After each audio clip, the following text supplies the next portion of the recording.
Welcome, ladies and gentlemen. I'm Richard Hudson, the CEO of Science Business, and I'd like to welcome you to a broadcast that we're doing here from Brussels. For those of you who are joining us on the internet and watching it, welcome. We will have an opportunity to take your questions, both from those here in Brussels and online.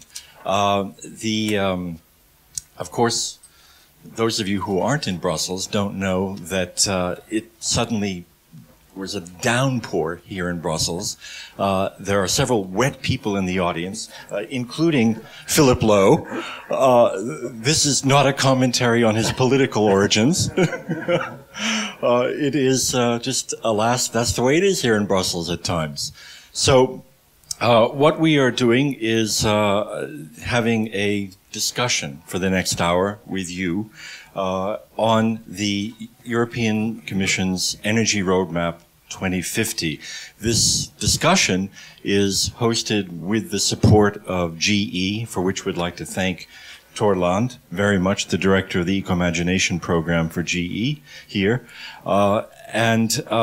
The outcome of this, we will publish a report on this online shortly after this event. And I just wanted to remind you, those of you who are online, send us your questions, your comments. We will fish them out through the following email address, energyfuture@sciencebusiness.net. I'll repeat that. That's two words run together, energyfuture@sciencebusiness.net. So there we go. With that preamble, first I would like to welcome again Tor. Thank you very much. With him, also Reinhold Elsen, who is the head of R&D and vice president at RWE Power in Germany. Thank you very much for joining us, Reinhold. And beside him, Georg Zachmann, who is a research fellow here in Brussels at the Bruegel Institute. And Georg is working with us at Science Business on a study of the technology assumptions in the energy roadmap, which we will be releasing in the fall. So thank you all, gentlemen. But first, I'd like to introduce our guest of honor, Philip Lowe. Philip, you are the Director-General for Energy at the Commission. You started, I think, 1973 at the Commission, if I got the date right. And you've had a lot of jobs, including, let's see, Director-General of Development when we were talking about the Millennium Goals. You were Director-General for Competition during some of the biggest competition cases in the Commission's history. And now you're Director General for Energy when we're talking about decarbonization. I mean, you don't do anything without ambition, do you? Well, no, it's just a proof that recycling is not simply something related to the waste management sector, but also to Directors General. We move around.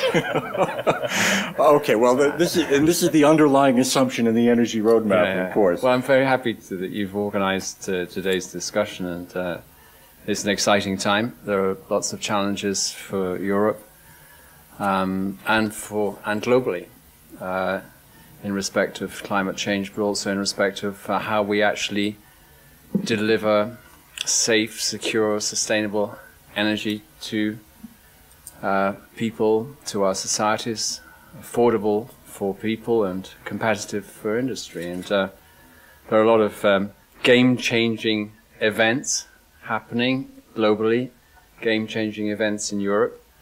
What we tried to do in respect of the roadmap was simply to say to everyone in Europe, well, we are very serious about moving towards a low-carbon economy.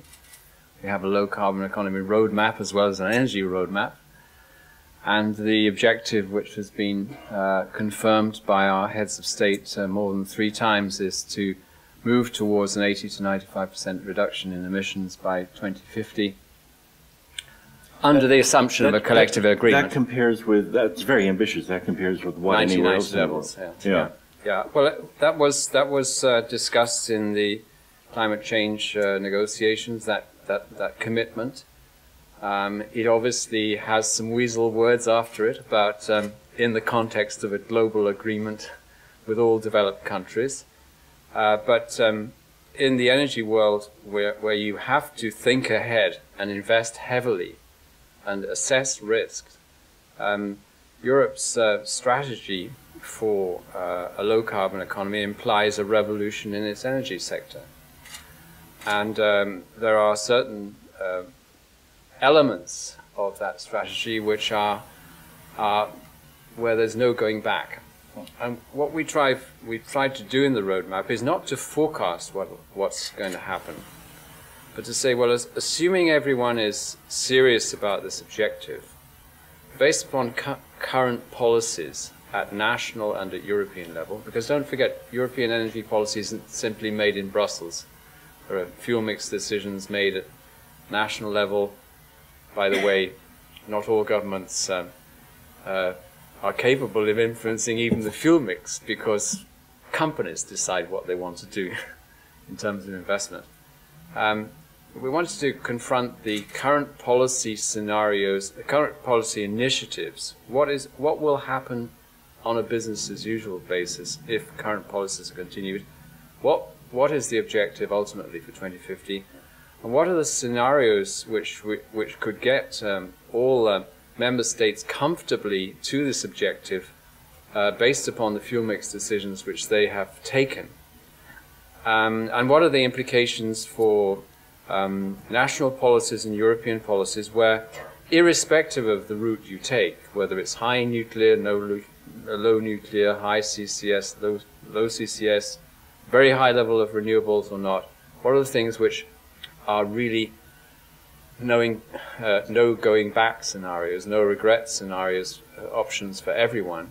And as you can imagine, they're fairly obvious.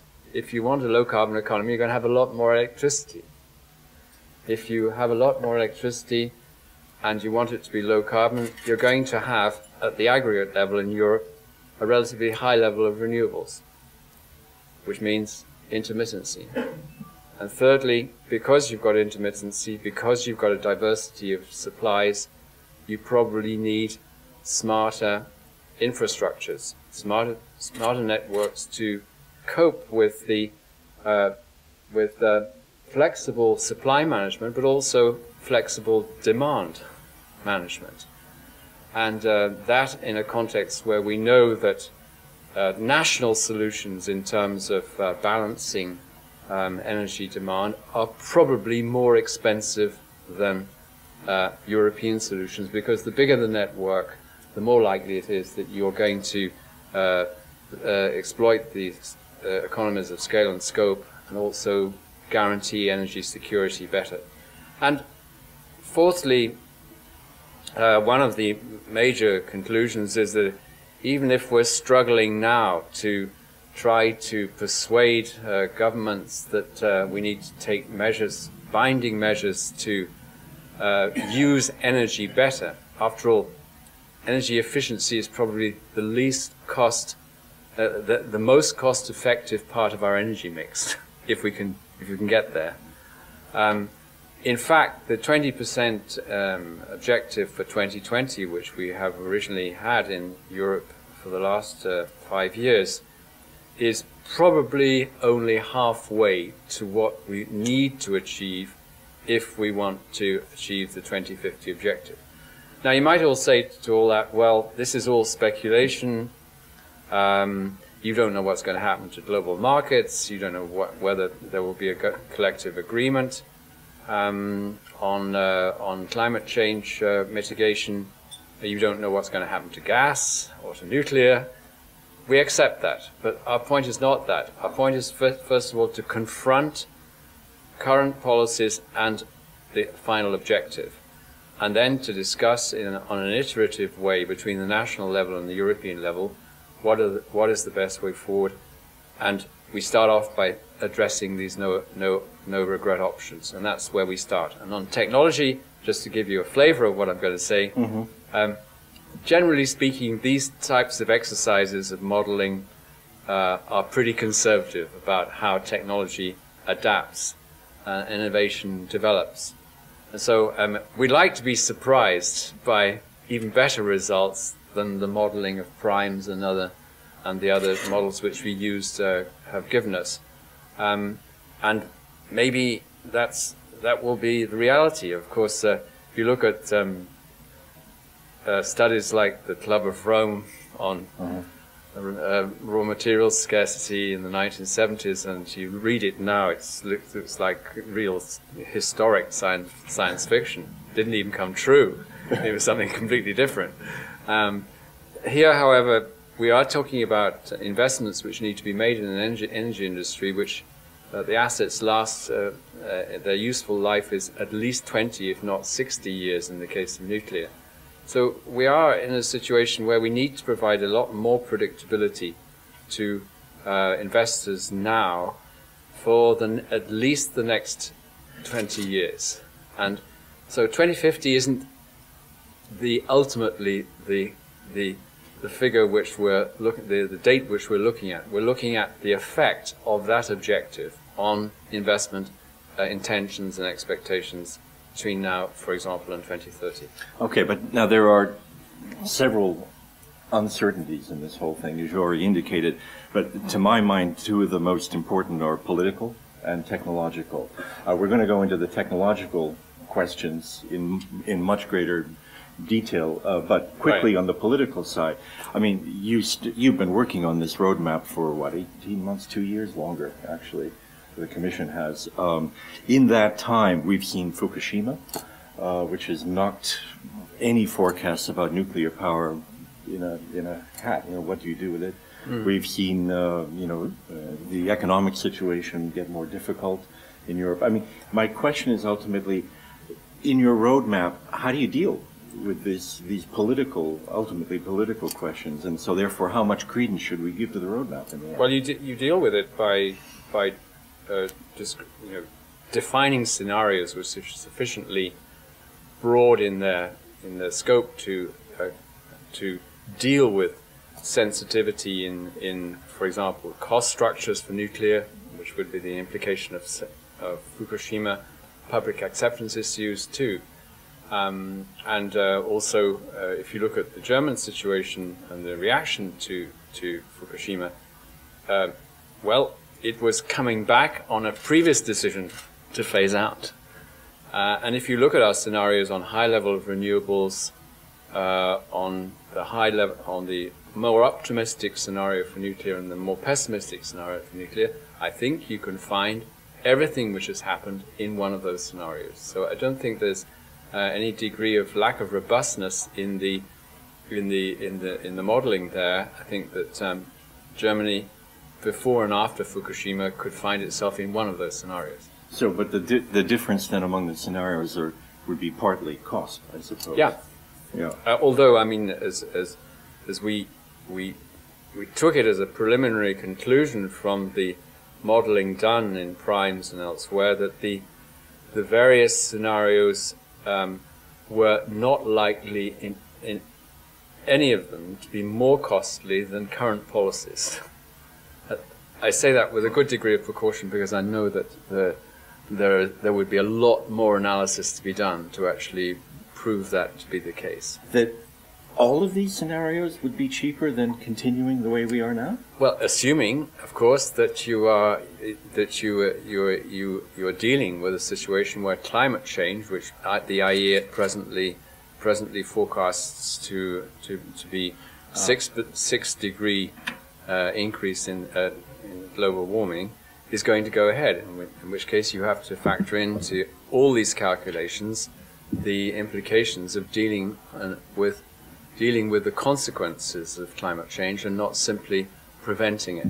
Okay, but these are still some of the assumptions in the different scenarios are pretty ambitious. So you got renewables rising from currently about 10% of gross energy to 55% or so, something like that. Well, I think there's a serious issue to be addressed, and that is if you want a sustainable energy system, it has to be presumably a sustainable energy supplies which are provided on a competitive basis without subsidy. So if there's one serious assumption which goes right back to the climate change and energy package of the European Union in 2008-2009, it's let's take the bet and subsidize and support renewable technologies now on the assumption that costs will come down over the next 10 years and they will be then viable at new grid parity without subsidy.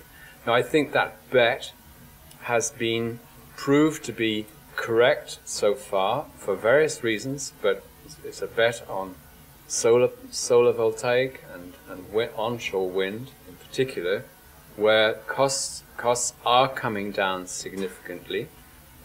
Investors don't like it very much because the subsidies have to come down as well then. But the logic of the whole process is that if there's a market failure and you intervene to correct it, which is market failure is lack of taking into account climate change, then you subsidize renewable technologies in order to give them the scale in order to get costs down. Well, once they're down, then you know, people are entitled to get their margins, but from the market by prices driven by the market and not by subsidy. Okay. Well, the last question before I bring in the panel as well. Let's just on the technological assumptions. The roadmap says, quote, much depends on the acceleration of technology development. What are the technology requirements? I mean, you don't have to go into huge detail on this, but in the end, if you're talking about that kind of figure, 55% renewables, then it's more than just policy or money. It's also counting on a lot from the labs of Europe and the world. So well, how difficult is this? I'm not sure that it's that revolutionary in terms of innovation in the sense that members of the panel would regard it as innovation in technology. Certainly bringing costs down, optimizing systems of generation of electricity is one thing. But if you look at the predictions of the roadmap as far as infrastructures are concerned, networks, there's a much greater bias as we move forward towards development of distribution networks than transmission networks in order to produce this flexibility, this smarter, more intelligent approach. I don't think that's technological innovation in the pure sense of the word, and I speak as a layman, so I'll be contradicted by my colleagues, but I think it is application of technology which already exists, whether it's software, whether it's systems engineering work, in a way which optimizes applications on the ground. Think of smart cities, urban developments which are integrated across the board. The companies represented here are very, very expert in that, and there are a lot of innovations going on there. That's the kind of innovation which I see dominating our work, the capacity to use already discovered technologies in a creative way to meet the challenges which are of grid stability, of flexibility, of integration of different needs, and bringing down costs. Okay, so if I can cartoon that answer just a little bit, as you're saying, so not so hard. No, not so hard. Okay, all right, Tore Lange from GE, Ecomagination. Tore, well, how do you feel about the technology that's required in the roadmap? Well, we believe that accomplishing the objectives under the 2050 roadmap will have two big components. One component is a continued investment into renewables, because clearly renewables are a big element and a major factor in accomplishing these objectives. And the second element is invest and perhaps accelerated investment into supply-side energy efficiency. Because while, of course, we are deploying more and more renewables, and that's very sensible, we have to look at the existing assets being in place. And of course, these existing assets, they still offer lots of opportunity to upgrade power plant efficiencies as a result of this, reducing emissions, but also making them more competitive. So with these two big pillars, I think we are really on our way towards accomplishing the very aggressive 2050 targets. From our perspective, we will, however, see that even on our way towards 2050, we will have natural gas as a very important part of our fuel mix across all of Europe. And I think to some extent we might be interested in looking into North America and the US market. We have this amazing development there that as a result of low-cost natural gas made available to the unconventional gas revolution in North America, emissions in North America are actually dropping emissions from the power industry, as highlighted by the most recent report of the International Energy Agency, while also, at least in certain areas in the US, energy prices are dropping, and that, of course, is a big stimulus for the manufacturing industry in the country and improves, in a very general sense, the competitiveness of the economy. So there's great learnings out there, but as I said, I mean, two big pillars from our perspective: massive, strong investment into renewables, and also investment into improving the supply-side energy efficiency. Mr. Lowe? Well, I'm glad you mentioned gas, because as we also looked at in the roadmap, we can't see gas disappearing in any significant way from the energy mix in Europe. Your assumption in the roadmap on gas is, I think it's a transitional. At the moment, it's transitional because which means basically up to 2030, 2035, we're going to see a significant increase in the use of gas, and it's understandable that the US has reduced its emissions if it's displacing coal by gas. Mm-hmm. The question mark is, what's the future after 2035 for Europe, and what will be the US's attitude to the latest science and latest implications for global warming? It's obvious that gas at the moment, in terms of electricity generation, is the only source of generation which looks as if it's competitive without subsidy now, and offers obviously a very good complement in terms of to a high level of renewables in the system, mm-hmm. because it can be switched on and off very quickly. I agree fully with what my colleague says here on efficiency of existing generation equipment. I mean, GE, Emerson, a whole load of companies. I wish there were more European companies, Siemens obviously too. There's huge potential there still for improvements in energy efficiency in the energy industry, and I haven't mentioned energy efficiency outside the industry, whether it's in transport or in because that's buildings. part of the roadmap also. That's part of the roadmap, and the technological challenge there, as I say again, is it really pure innovation, or is it the creative application of technologies in systems which make sense for building renovation, for combining grids and networks in a way which optimizes the system and measures and controls energy consumption in a way which is good for consumers, but also profitable for producers. Okay, Reinhold Elsen, you run research ultimately. You're one of the people that are supposed to deliver this not so hard supply of technology at RWE. What do you think?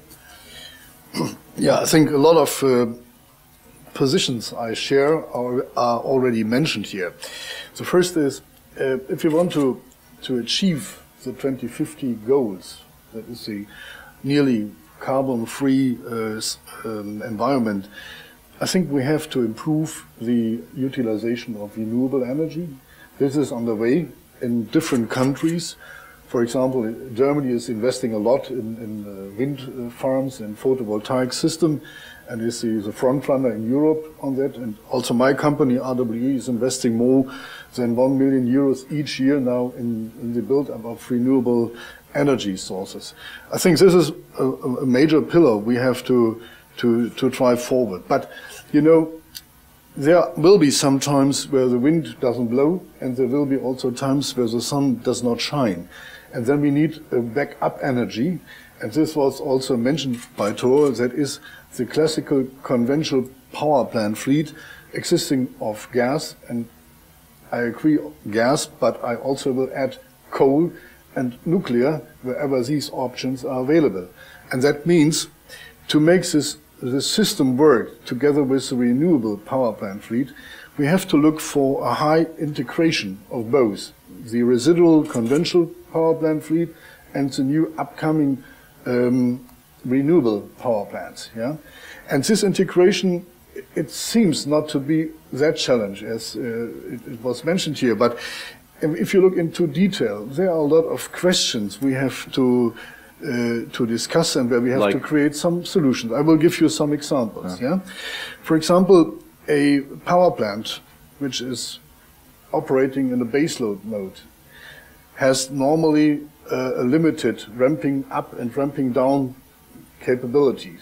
It is normally designed for a lifetime, let's call it 200,000 operating hours, but without moving each day up and down. So every reaction on a volatile energy scenario using such a power plant as a backup will stresses the lifetime of the plant. And this now, and I come to a very important pillar, we need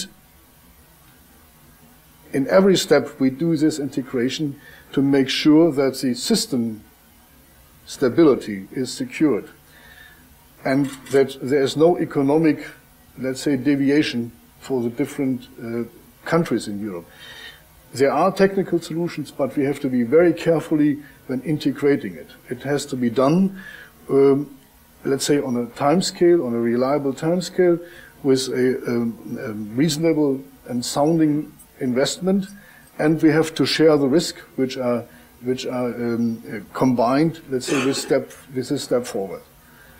Also, the grid was mentioned. The grid is a major player. We have to improve the grid on the transmission level as well as on the distribution level. Yeah? No. The distribution level, that is the level where the decentralized power generation is integrated. And we should not forget this. We talk a lot about long-distance transmission lines, which have to be created now. For example, in my country, 3,800 kilometers are announced, but we need also a better grid in the distribution level. But Reinhold, is this technologically, is this a matter of incremental innovation to get there, or does it require like breakthroughs we can't even imagine yet in any of these fields? I think both. We need, for the time being, we are very, very lucky to have a lot of solutions already technically prepared. They have to be integrated now. We have to combine, let's say, hardware on the machinery side with software on the intelligence side, with the computer. We have to know about the system, more information. We have to combine information, where is power needed and where is power produced. This has to be optimized. This is let's say, a stepwise approach we can go. On the other hand, we need also some revolutionary approaches, and here we are looking especially for the residual power plants we still use to back all these scenarios I have so far introduced. This means we have to look for environmental friendly power production, for example, from coal or gas. This leads to the question what to do with the CO2 emissions. Right. So we have to come over with a solution for the CO2, and that is, I think, not really on a good track at the moment in all European countries. But Georg, before I come to you, if I could ask you three gentlemen, let's imagine for a moment that the Commission were to launch some kind of energy research prize, for, I don't know, a Nobel or something in this field of energy research. What would be the most important or coolest thing that one would want to find by in the next 30 years or so? Is there one particular technological challenge that whoever solves that ought to get a prize and ought to get rich? Tore, do you want to begin? Well, that's a fascinating question.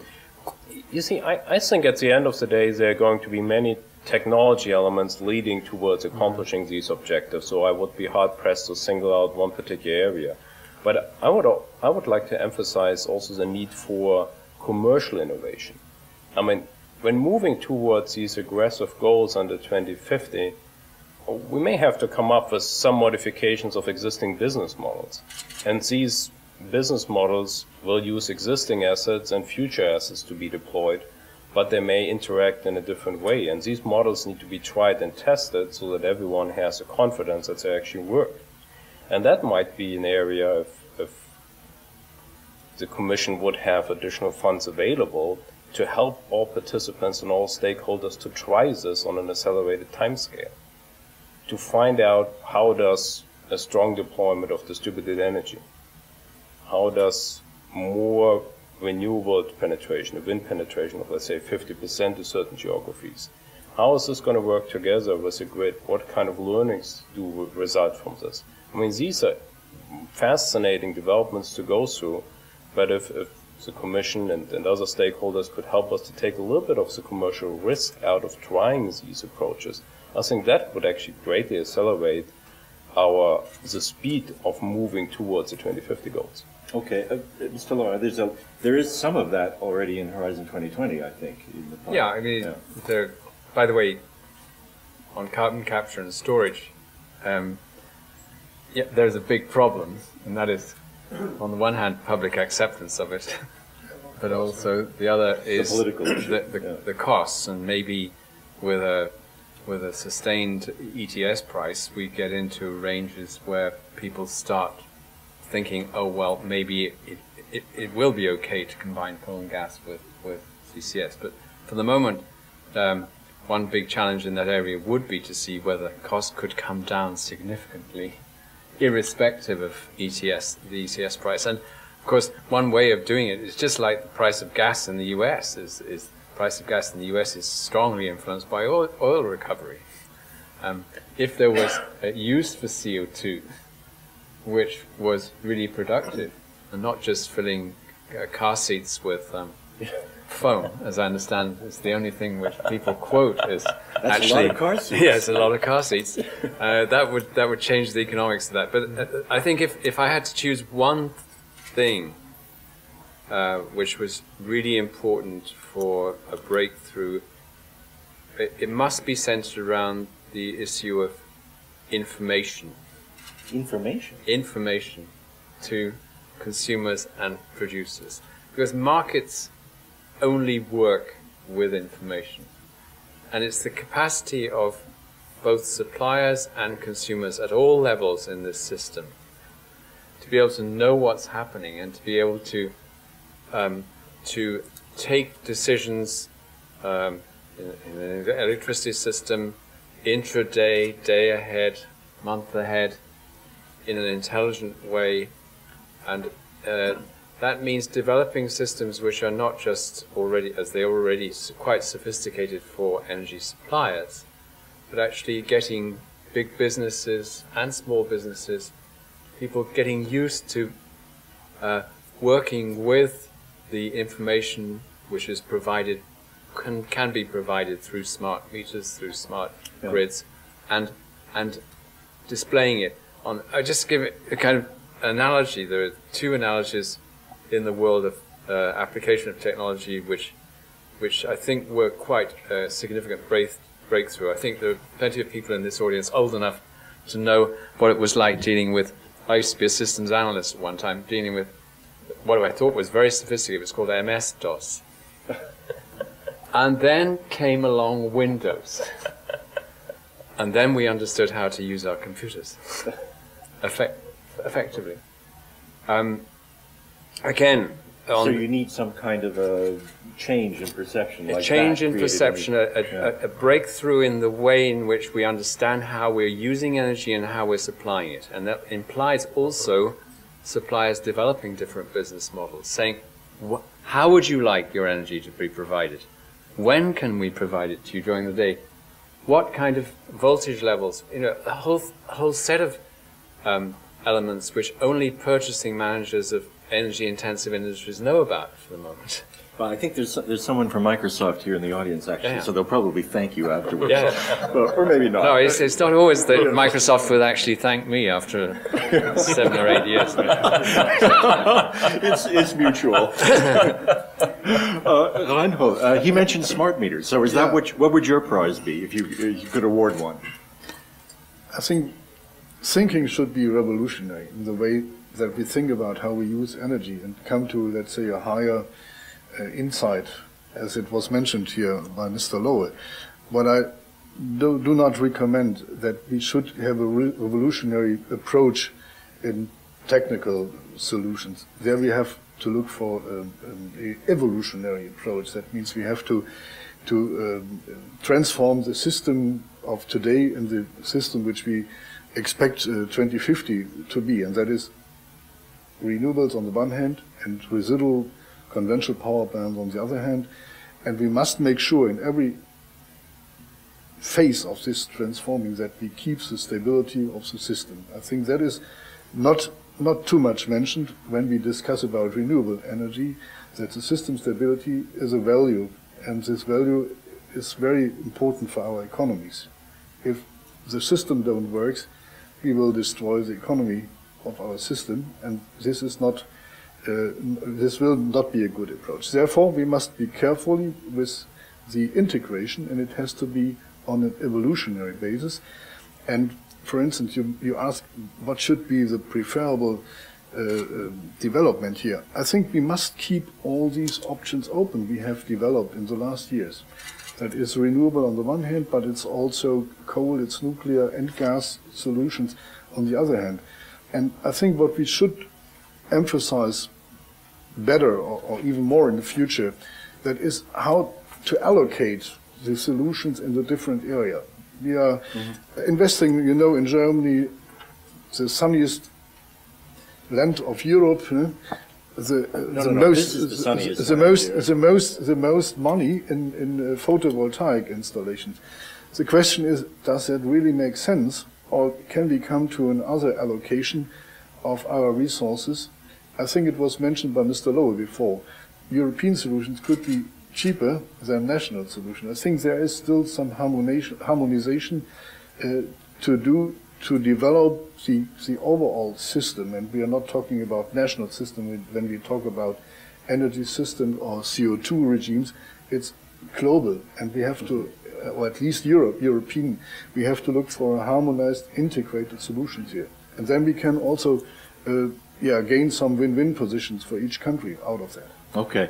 Georg, you've been very patient over there. Georg, as I mentioned, is beginning the study for us on the technological requirements. What are your views on the technology issues so far?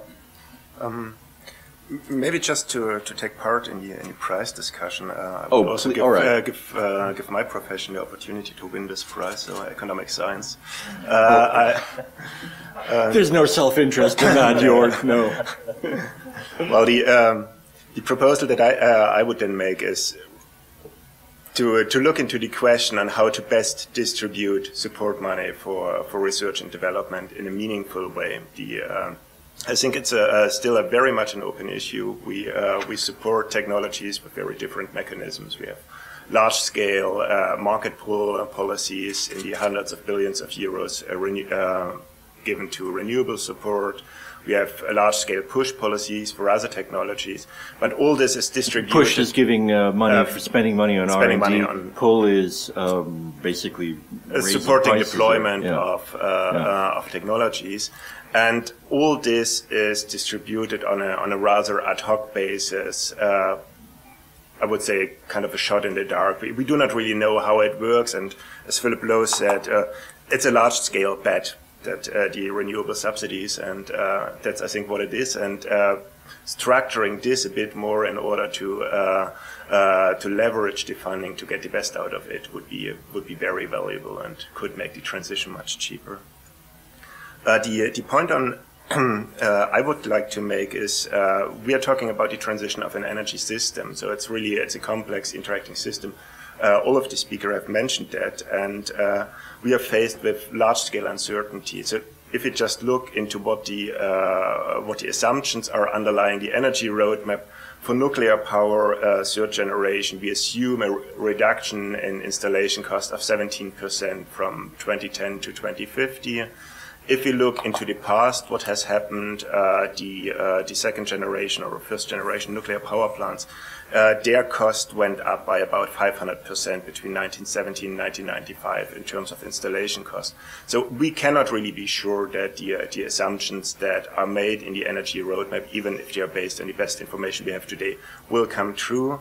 And then there is an issue of how could the entire system accommodate shocks to individual technologies. So how can we make a system transition so resilient with respect to upcoming information in individual technologies that the transition as such is not challenged by individual technologies not delivering.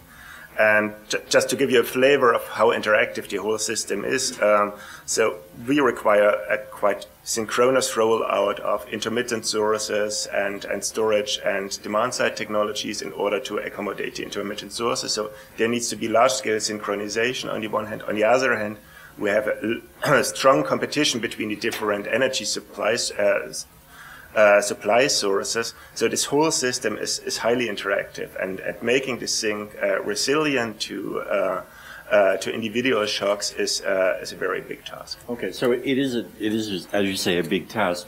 I think, Mr. Lowe, the Commission estimated that it's going to cost about 100 billion in investment from 2030 to 50, if I remember that right. And I think you also had a really interesting number in the roadmap that said that for every dollar you invest between now and 2020, you save $4.30 afterwards. So in other words, the Commission's message seems to be, yes, it takes a lot of investment, but it's better to do it now than later. Is that right? Yeah, well, that's a universally, empirically supported recommendation. Okay, so who pays too for little, this? too late. I Well, mean, of course, if you're, I mean, those figures relate in particular to investment in generation and investment in transmission infrastructure. I would add to that the more you invest now in research and innovation, the more likely it is that you will actually be able to overcome some of the present predictions on costs reductions and make them actually more favorable. The difficulty with costs in generation for nuclear and for renewables is that you get a high capital cost, you get a construction period which may be fraught, particularly in the planning phase, fraught with at present a lot of authorization procedures. You know, it takes us 12 to 13 years on average to approve a project of infrastructure in Europe. German latest law wants it to reduce it to 4. I think they've made some progress on that. This is the best practice in Europe. We've proposed 3. If we get 4, we'll be lucky. But who's going to pay for it? Well, who pays for services which society wants? There are only 2 ways of doing it. You actually create a market, either create a market, in which case the consumer pays, or you believe that the taxpayer should pay. If you believe the taxpayer should pay, you must believe that the market won't work. I think, on the whole, despite all our experience with the financial sector and its wonderful capacity for innovation and disaster, maybe not a prize for the economists. People, well, I think the microeconomists would be fine. It's the macro ones which we have a problem with. The reality is that we do believe that market mechanisms are the least worst way to achieve societal objectives, and therefore we should be trying to stick to the movement towards development of a framework in which markets work effectively, and therefore the tariffs have to reflect both the capital costs and the running costs of providing energy. it's illustrated very clearly in the French Court of Auditors report on the costs of nuclear in France, which was published about 6 weeks ago, where they basically pointed to the error of assuming somehow that there was cheap nuclear electricity, which of course there was once you had written off your plant at the beginning in the 1960s. But in the 1970s and 80s, it was cheap nuclear energy. But the costs of anything depend upon the full cycle of the capital costs at the beginning, the construction costs, the construction risks, which have to be hedged, and finally the operation and maintenance and delivery. And the extraordinary thing about low carbon technologies is that they have very, very high capital costs and then marginal operational costs. That's quite a difficult problem for economists to work out. What is the right framework for incentivization of generation investments? We think that all governments are struggling with that. Mm-hmm. How much to subsidize renewables? At what point can we start reducing the costs? What kind of guarantees do you give to anyone who wants to invest in nuclear, who will say, well, we won't go there because it's high risk. It's high risk in the longer term. We don't know what the price is. So can you give us some assurance? Can you, as Dole says, can the public share the risk with us? Which basically is not the consumer paying, but the taxpayer paying. Mm-hmm. So there are big challenges out there. I think I'm not sure they're technological challenges. They're challenges of market design, of creating the right incentives, but sticking to the basic objective of making markets work. So this comes back to what Tore was saying about commercial innovation, then also, ultimately. And by the way, after this, we'll come to some questions from you and from the internet audience. Go ahead. Which I think this conversation really highlights the need for accelerating innovation. I think this is a core theme. And this innovation is technical innovation around technology, but also commercial innovation. And we at GE, we are spending a whole lot of time and energy on this very particular subject because we are a very entrepreneurial company. To accomplish this acceleration of innovation, we launched 2 years ago an open innovation initiative called the Ecomagination Innovation Challenge. That's the largest open innovation initiative ever launched. Together with a couple of venture capital partners, we have committed an initial investment of $200 million into startup companies. Driving technology, but also commercial innovation has been outstanding success. We have looked at more than 5,000 business plans, have invested more than $140 million with our partners already. And there's one common theme in all these great companies we have found through this. They have great, outstanding technology, driving down the cost in the system, lowest cost communication technology for the smart grid, lowest cost sensing technology, great technology to process huge amounts of data coming out of the smart grid. But they all need a platform to scale this globally and to actually make that meaningful. And we have taken an approach at GE where we offer ourselves as a platform, as a partner to accomplish this.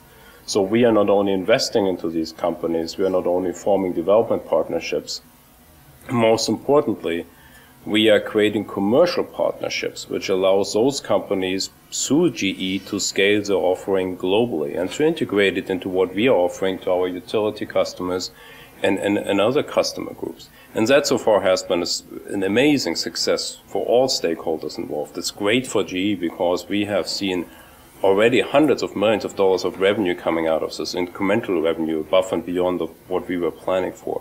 It's great for our customers because they get through the GE access to leading edge technology backed by the brand of GE and all what comes with it. So this, I think, is also an important element we have to look at. It's not only about who has the best technology, it's about how do you commercialize this efficiently, fast, and in a capital efficient manner. And I think in this regard, global multinational companies like GE will play a very critical role because we can help these innovators to scale globally, and ultimately helps the entire energy industry to move much faster towards goals like the goals of the 2050 roadmap. Okay, all right. At this point, I'd like to open it up. Yes, a question. Sorry, your hand go up first. Please identify yourself and microphone. Thank you. And let me repeat, for those of you online, just email us at energyfuture@sciencebusiness.net. Okay, the name's David Abiago. I'm a journalist for Argus Media. It was mentioned, and in terms of pushing innovation, in terms of a green future or sustainable energy, we mentioned the carbon or CO2 price very slightly. But in terms of industry, do you feel that Europe or the EU will get its act together and actually, make that price signal from carbon actually worth something in terms of pushing forward green energy? Or do you think, it'd be a question of a little bit too little, too late, that it would take just too long to actually get around to a good price signal for, reaching 2030 goals? Who would like to comment? Well, let me take a shot at it. I mean, we at GE, we certainly believe that a price on carbon makes sense for moving a power industry towards a lower carbon footprint, definitely.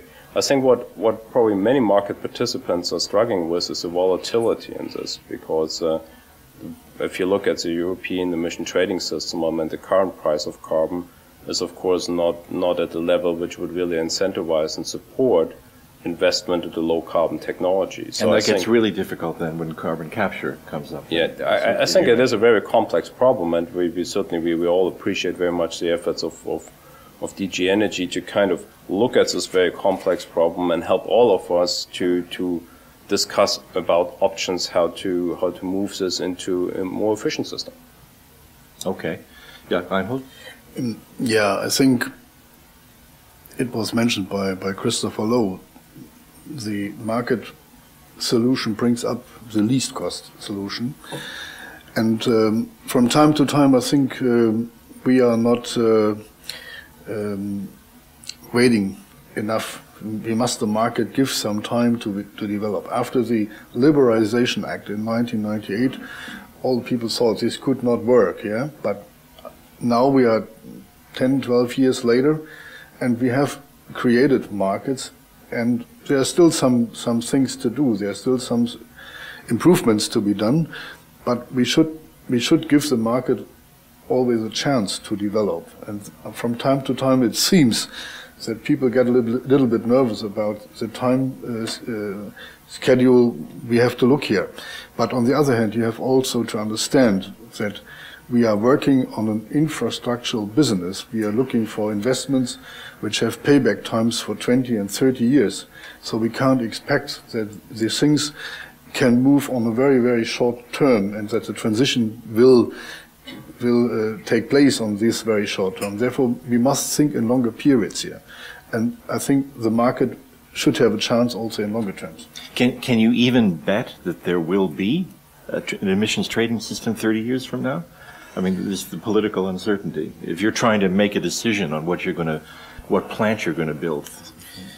We need a sure framework we can act on.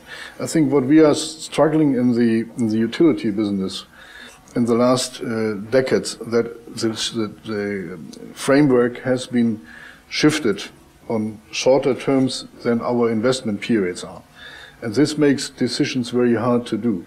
So we have to look forward, we have to keep with one system for a longer term, and we must make sure that it can develop in the manner. I cannot bet now whether it will be ETS. I think it will be ETS because it's a reasonable system we have created to cope with the CO2 issue. But it needs perhaps some adjustment in terms of allocated allowances that could be done. But if we move from one system to another on very short terms, we will never come to reliable investment decisions. Mr. Lowe, how would you increase the stability of the ETS? Well, that's up to the Commission to decide. Yes. And Connie Hedegaard is a very active and dynamic climate change commissioner. She's promised a review of the system. And I realized my question just sounded like, when did you stop eating your wife? Well, that's very more or less. Daphne's question basically says, do you think the Commission is capable of jumping over a 6-foot fence? And the answer is probably not. But by the implication of what he said, I mean, the fact is that we know that the ETS system is in principle a good one because it's market-based. It should give the right signals for long-term investments. It is not in itself necessarily the only measure necessary, but it is a very useful market-based instrument. When there's an economic recession on, of course, the price goes down. Therefore, the impact on long-term investments is already less. But the Commission is reviewing the extent to which there could be options for withdrawing allowances, seeing some gradual rise of the price, because as you know, the cap on emissions will in any case start to reduce from year to year after 2013. Mm-hmm. So don't write it off at all. It is, this is the sort of system which companies like.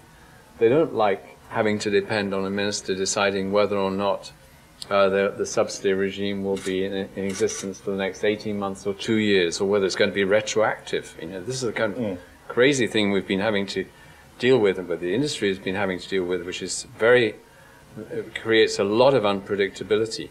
So we want to see the ETS system work effectively. It has already proved that it can work, but there is this issue of the present situation and the incentive it gives for investments in the long term. So I'm not going to speculate on what the results of that will be. There's a question from online. Yes. Dwayne Schultes from Science Business. Yeah, thank you. We have a question here from Peter Jan Kleisse from the European Heat Pump Association, and given his organization, this question will probably come as no surprise. With 40% of the heating and cooling representing the largest consumer of electricity in Europe, and this is a specific question for Director-General Lowe, why are heating and cooling very understated in the roadmap, with electricity being the primary focus of the roadmap? Well, I have to apologize that all our documents don't go into all aspects of energy policy at the same time. I think that it's absolutely correct to say that heating and cooling are a crucial element in energy consumption. We address them very directly in our proposals for improvements in energy efficiency. We tried to get member states to agree for some degree of conditionality on the use of waste heat for district heating systems and for social housing. We have not yet been able to get that agreement, but we'll push ahead with that. We regard efficient use of combined heat and power essential for our energy systems in Europe if we're going to be competitive and if we're going to deliver heat and electricity in an affordable way to consumers. The modeling inside primes, as my colleagues in front of you will tell you, contains all sorts of assumptions about heat, the use of heating and cooling at national level, and not everything which we put into the model becomes explicit in the final text. But I can assure you that the consumption patterns and the potential for savings there are reflected in the model. Okay. Another question I saw in the room. Yes. Microphone coming. Thank you. My name is Ilse van Hartenveld. I work for FTI Consulting, and one of the questions I have is you're talking about the need to increase renewable energy, but I haven't heard you talk about energy storage in that respect. Mm-hmm. What are your views on that? Would it be necessary, maybe that's the prize-winning research topic, would it be necessary to invest in research there, or do you think it's sufficient to build on the existing capacity to back up intermittence issues?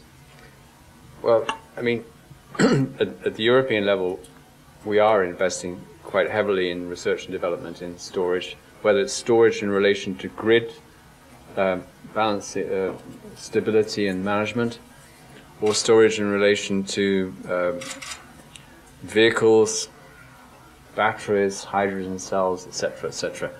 So it's a major priority for research and innovation effort. Now, how does it figure in relation to the what we foresee in the roadmap and what we foresee in our infrastructure proposals for the next 10 to 20 years?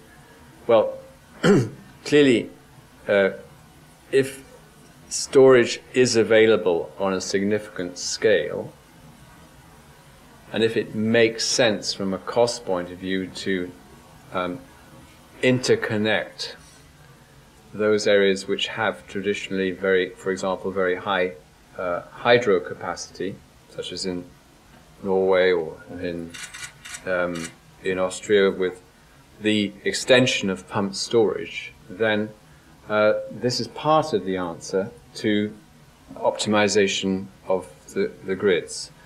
Although our conservative view at this stage is that it certainly will not provide the whole answer.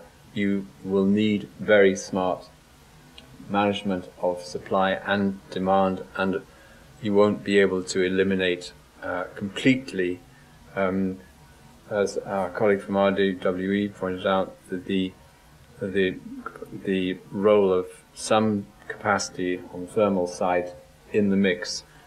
However, it's one of the challenges on the technological side. We were asked by a number of stakeholders in the roadmap exercise to model the highest level of renewables possible, and we did that up to we did it up to 85%, because beyond that 85% it's quite difficult to play with the numbers without in the model without producing ridiculous results, because all the curves inside the underlying algorithms result in vertical lines. And so you have to make some assumptions about what it would mean. And that scenario definitely implies very strong use of storage, but that means interconnection as well. And there, I think that the whole is, I mean, energy is probably no more complex than any other industry, but it is complex because it's a network industry and it's heavy duty. It's also got maybe a limited number of suppliers, but a major myriad consumers. And we have to see to what extent, for example, long high voltage transmission lines interconnecting areas of renewable generation or of storage makes sense from a cost point of view, or whether it isn't better to put more emphasis on, in some areas, on distributed generation for distributed consumption. I mean, we have this phenomenon in which we're dealing with, or attempting to deal with our German and Polish and Hungarian and Czech colleagues, which is of unplanned loop flows, where wind in the North Sea and off the north coast of Germany is blowing very hard, with the result that electricity is being brought into the grid. It can't find its way to the major consumption areas in Germany at the moment because there's congestion on those lines, so it goes into Poland. Comes down through Czechia, Hungary, comes right the way through Austria and back into Bavaria at the bottom. Now you can imagine this is not a very happy result for those who are generating electricity in Poland, Czechia, Hungary and Austria. It's just a proof again of the issue of that looking for national solutions to problems which can only be dealt with on a wider level is unrealistic. Right. And the issue of cost effectiveness is crucial here. People say, well, in Europe, in Brussels, you're only interested in interconnecting everywhere. This is not true. You can't. It doesn't make sense to do that. We must model the interconnections which really make sense. And one option, as I say, is to join up these very traditionally high areas of storage. I think, however, that if technology in storage develops, both in cars and in storage for industrial use, that could make a huge difference to intermittency. Okay. We are, I'm getting a signal here that our time is about up.